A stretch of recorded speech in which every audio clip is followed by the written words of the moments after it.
네, 이번 시간에는 2021학년도 3월 고3 학력평가 해설 강의를 해볼 텐데요. 1번부터 같이 봐볼게요. 학생 A, B, C의 대화 중에서 옳은 것을 고르면 되는 거죠. 학생 A, 메테인은 가스 연료로 사용된다. 메테인이 어디 사용되냐면은 바로 LNG에 사용이 되죠. 그래서 액화 천연가스에 사용이 된다. 그래서 학생 A는 맞겠죠. 그리고 B, 에탄올의 구성 원소는 3개이다. 에탄올 화학식이 있죠. CHO가 있어요. 그래서 맞겠죠. 네, 학생 C를 보면은 아세트산 수용액은 중성이다. 아니죠. 아세트산 수용액은 산성이죠. 왜냐면은 물에 들어가면 아세트산은 H+를 내놓습니다. 그래서 산성이 됩니다. 학생 C는 틀렸다. 답은 A, B, 3번이죠. 이제 2번을 볼게요. 열의 출입에 관한 실험을 보고서 우리가 문제를 풀어보는 거죠. 첫 번째, 물에다가 NaOH, 수산화투를 넣었더니 수용액의 온도가 올라갔대요. 그러면은 NaOH에 있는 에너지를 물로 내뿜는 발열 반응이죠. 발열 반응은 이제 핫팩 같은 것도 예시가 될 수 있겠죠. 따뜻하게 해주는 주변을. 그리고 나를 볼게요. 물이 담긴 비커에 질산 암모늄을 넣었다. 그리고 온도가 내려갔다, 수용액에. 그러면은 주변의 온도를 빨아들이는 흡열 반응이에요. 그리고 냉각팩 같은 게 이제 흡열 반응을 하는 물질이죠. 그래서 이제 보기를 한번 봐볼게요. 기억을 보면 가에서 반응이 일어날 때 열이 방출된다. 발열 반응이니까 맞죠? 니은을 보면 나에서 일어나는 반응은 흡열 반응이다. 이것도 맞죠? 나에서 일어나는 반응을 이용해서 냉찜질 팩을 만들 수 있다. 맞죠? 냉각팩 같은 걸 만들 수 있었으니까 냉찜질 팩 맞다. 답은 5번이 되죠? 3번을 볼게요. 3번에 원자 3개의 전자 배치가 있는데 이 전자 배치를 보고서 이제 문제를 풀어주면 되죠? 기억부터 한번 같이 볼게요. X는 들뜬 상태이다.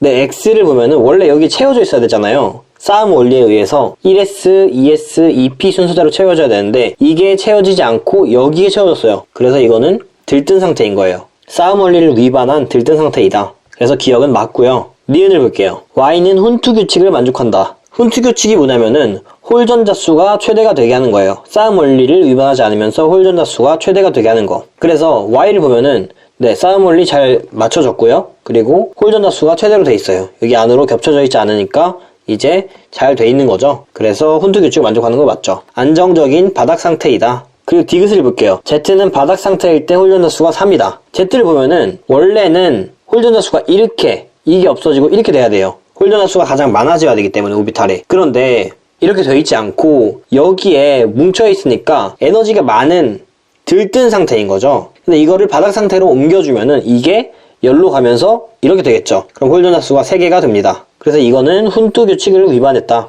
디귿은 맞게 되죠. 답은 5번. 이제 4번을 볼게요. ABCD의 화합물이 있는데 이 ABCD는 산소, 플로린, 나트륨, 마그네슘 중 하나이다 라는 거죠.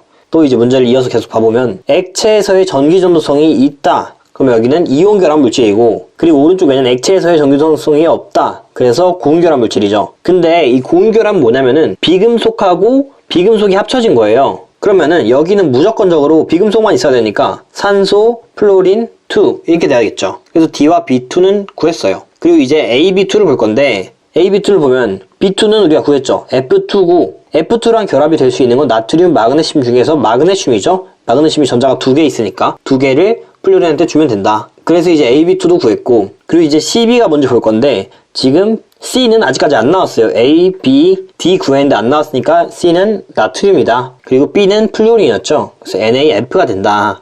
그렇다면 액체에서의 전기전도성은 있겠죠? 금속하고 비금속이 결합한 이온 결합 물질이니까. 이제 다 알아냈으니까 보기를 볼게요. 기억은 없습니다. 기억은 있음이죠. 아니고. A는 나트륨이다. A는 마그네슘이고, C2D는 이온 결합 물질이다. C가 뭐냐면은 Na, 그리고 2, D는 산소죠. 산소. 이렇게 되면은 금속하고 비금속이 결합한 이온 결합 물질이 맞죠. 답은 2번.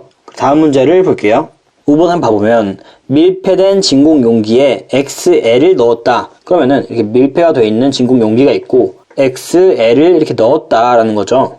그리고 X, 기체가 된 X의 응축 속도를 시간에 따라서 나타낸 것이다. 온도는 일정하고 T2에서는 동적 평형을 이루고 있다라고 하죠. 일단 이 동적 평형이 뭐냐면은 정반응 속도랑 역반응 속도가 같은 거예요.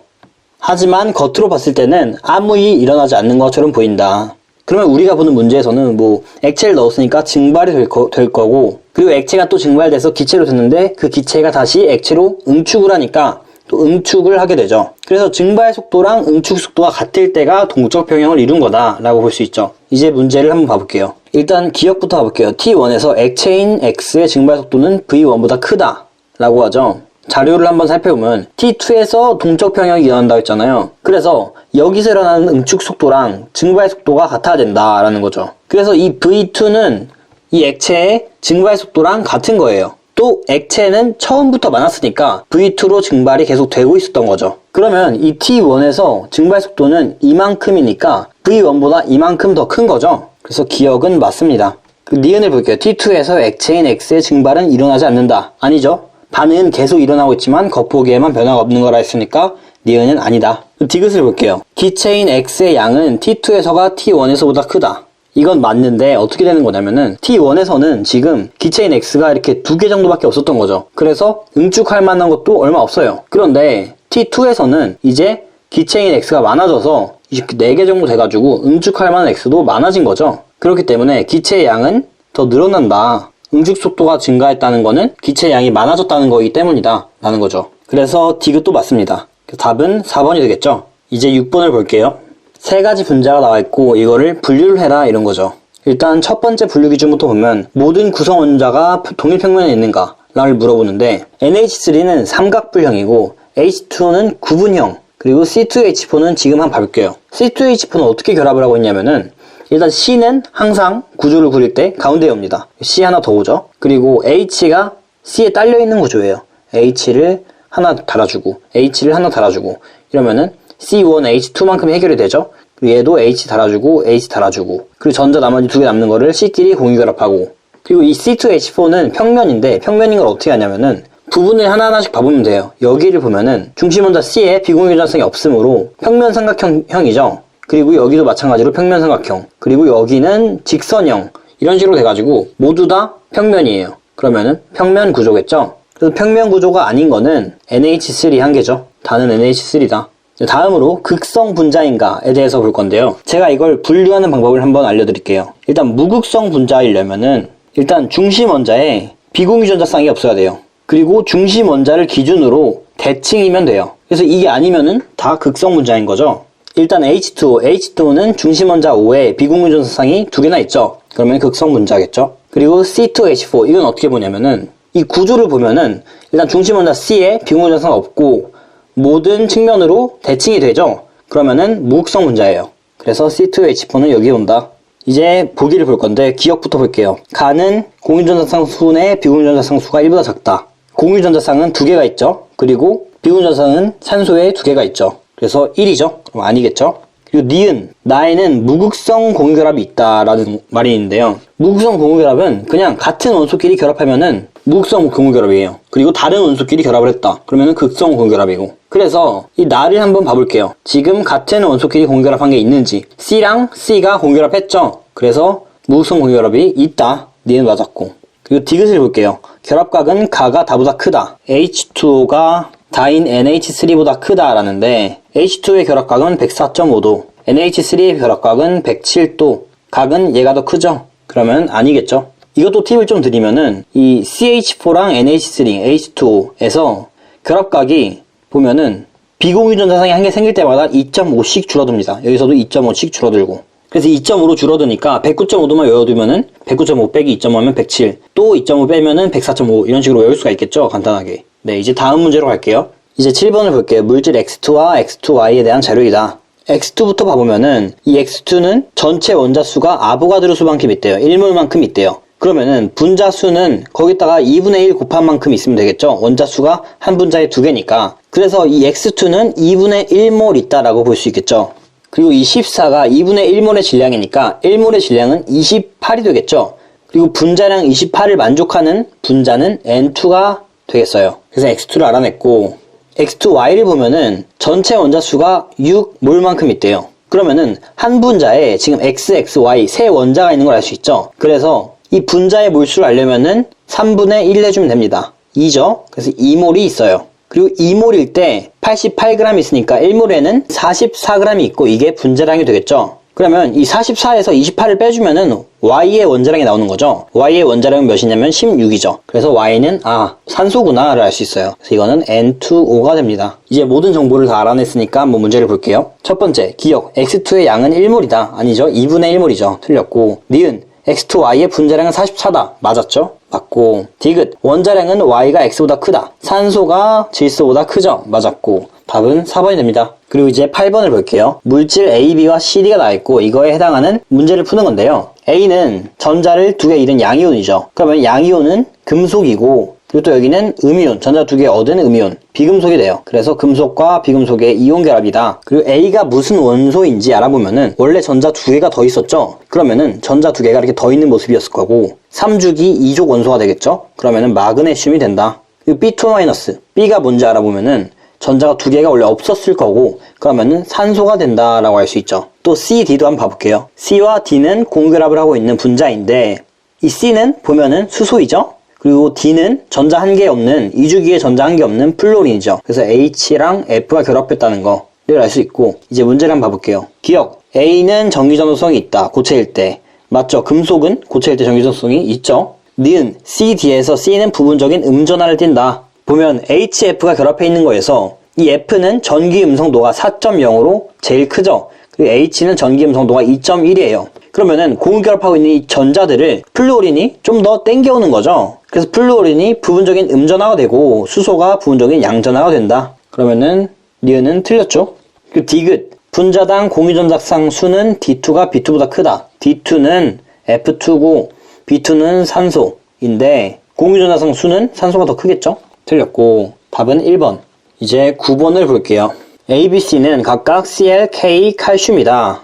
그 이온은 모두 아르곤의 전자배치를 갖고 원자 반지름분의 이온 반지름이 B가 가장 크대요. 그런데 이거를 알면 간단하게 풀 수 있는데 모르면은 좀 헷갈릴 수도 있어요. 네, 바로 이 내용인데요. 원자 반지름분의 이온 반지름이 1보다 작으면은 금속이고 이게 1보다 크면은 비금속이다. 왜냐면은 금속은 전자를 잃어서 반지름이 작아지고 비금속은 전자를 얻어서 반지름이 커지기 때문이죠. 그래서 금속과 비금속이 같이 있으면 비금속이 무조건 이게 더 크겠죠. 근데 비금속은 하나밖에 없으니까 Cl은 B다 라고 할 수 있죠.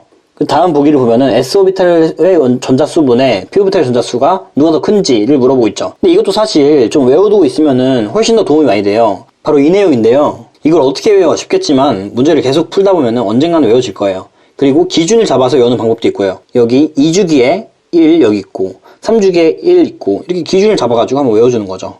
어쨌든 간에 Cl이 여기 있고 칼륨, 칼슘이죠. 그리고 A랑 C는 이 둘 중에 하나니까 이 둘 중에 큰 놈이 A라는 거죠. 그래서 큰 놈은 얘죠. 그래서 얘가 A가 되고 얘가 B가 된다. 그러므로 A는 칼륨이고 C는 칼슘이다 라는 걸 알 수 있어요. 이제 보기를 한번 봐볼게요. 원자가 전자수는 B가 가장 크다. B가 Cl인데 원자가 전자수가 7개 있으니 가장 크죠. 맞았고 원자 반지름은 A가 가장 크다. 칼륨이 1조 원소니까 가장 크죠. 원자 반지름은 이런 주기로 이루어져 있죠. 그리고 원자가 전자가 느끼는 유효핵 전하는 C가 A보다 크다. 유효핵 전하는 원자 반지름이랑 반비례하게 이런 식으로 생겼죠. 그래서 C가 A보다 큰 게 맞죠. 답은 5번이 됩니다. 그리고 이제 10번을 볼게요. 자연 속에 존재하는 염화나트륨과 관련된 자료이다. 화학 식량이 다른 간화가 존재한다 라고 하죠. 문제를 보면 나트륨은 항상 질량수가 23인데 Cl은 질량수가 35거나 37일 수 있다 라고 하죠. 그래서 동위원소인데 동위원소는 양성자 수가 같은데 중성자 수가 다른 원소 혹은 물리적 성질은 다른데 화학적 성질은 같은 원소라고 할 수가 있죠. 그래서 이 두 가지 개념을 잘 알고 계셔야 돼요. 그리고 Cl의 평균 원자량은 35.5라고 합니다. 그러면 Cl의 존재 비율이 어떻게 되는지 한번 알아볼게요. Cl의 질량수는 35짜리가 있고 37짜리가 있는데 평균 원자량이 35.5래요. 그럼 35Cl이 얼마나 있고 37이 얼마나 있는지를 쉽게 알아보는 방법은 이 평균 원자량하고 차이가 0.5만큼 나잖아요. 여기는 1.5만큼 나죠. 그래서 이 원자량 차이의 비가 1:3인데 이거를 반대로 써주기만 하면은 존재 비율이 됩니다. 이 35짜리가 더 많기 때문에 35에 가까운 35.5가 되고 37이 좀 적기 때문에 35.5가 좀 멀리 있는 건데요. 그래서 이 질량 차이의 비율을 알아낸 다음에 역으로 계산해주면은 간단하게 구할 수 있다 라는 거죠. 그래서 이제 표를 한번 봐볼게요. 화학 식량이 58인 NaCl이 있고 또 60인 NaCl이 있겠죠. 23인 질량수의 Na와 37인 질량수의 Cl이 합쳤을 테니까. 그래서 이 비율을 퍼센트로 나타내면 75% 대 25%예요. 35Cl이 75%만큼 있으니까 이 58 화학 식량 NaCl도 75%만큼 있을 거고 나머지는 25%만큼 있겠죠. 이제 문제를 한번 풀어볼게요. 기억을 보면 이런 식으로 문제가 나오죠. 나에 있는 중성자수가 2개씩 더 많아요. 그렇기 때문에 1보다 크겠죠? 맞고. X는 60이다. 맞죠? 그리고 B가 A보다 크다. 아니죠. 75 대 25니까 A가 더 크죠? 답은 3번이 됩니다.